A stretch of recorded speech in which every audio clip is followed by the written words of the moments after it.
गिबियावबो साफ्रोमखौबो जोंनि बिटिसि हालामाव थाग्रा आइ आफा बिदा फंबाय मोननिसिम आंनि खुलुमनाय सिबिनायखौ गिबियावनो जासिग्रोनाय जाबाय। जोंनि बेयाव नुजाफैनाया जों बिसेसकय जिउआव मोनसे गोजोननाय मोनदों।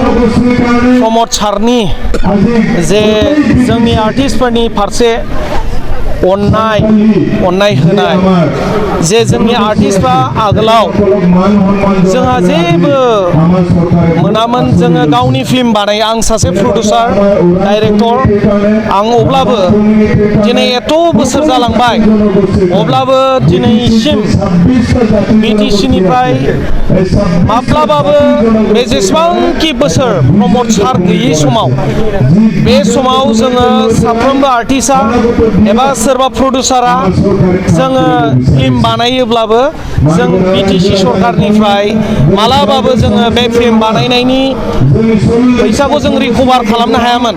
नाथाय जेब्ला प्रमद सारा फैबाय, दिनै प्रमद सारा जेब्लानिफ्राय सिट जिरायबाय, बे समनिफ्राय जोङो गासैबो प्रडिउसार साफ्रोमबो मोनजोबाखैबाबो आं दिनै सासे बुंनो हायो, दिनै आंनि फिल्म बानायनायनि गासैबो फैसा थाखाफोरखौ दिनै बे सरकारनि समाव मोनदों। आरो आंल' नङा, साफ्रोमबो दिनै मोनदों। बे बिथांमोना हयथ' ससियेल मिडियानि गेजेराव नुजायाखै, नाथाय आगोलनि दिनाव जों फिल्म बानायग्राफ्रा माब्लाबाबो नुवामोन।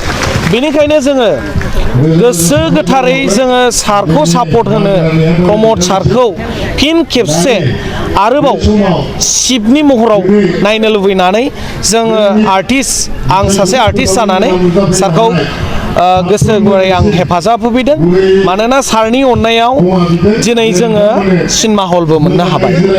माब्लाबाबो जोंनि बेफोर सिनेमा हलनि थाखाय जोङो जेसेबांखि बोसोर, जों बारा गोलावखौ बुंला, खिन्थु जोङो 10 एबा 12 बोसोरा जोङो नांथाबदोंमोन जोंनि बिसाया।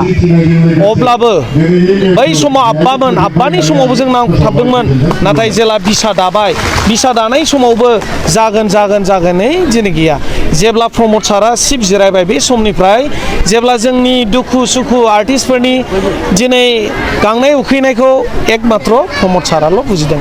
बेनिखायनो जों आसा लायो, आरो आंबो सासे आर्टिस्ट जानायखाय आं बयखौबो आर'ज गाबो, दिनै सासे बुद्धिजिबि, साननो गोरों, रायजो राजानि थाखाय गांनाय उखैनाय गासै बिथिंनिफ्राय साननो हनो गोरों सासे दिनै जोंनि प्रमद सारखौ फिन खेबसेबाव मानोना सुबिदाखौ होगोन होननानै आं आसा थियो।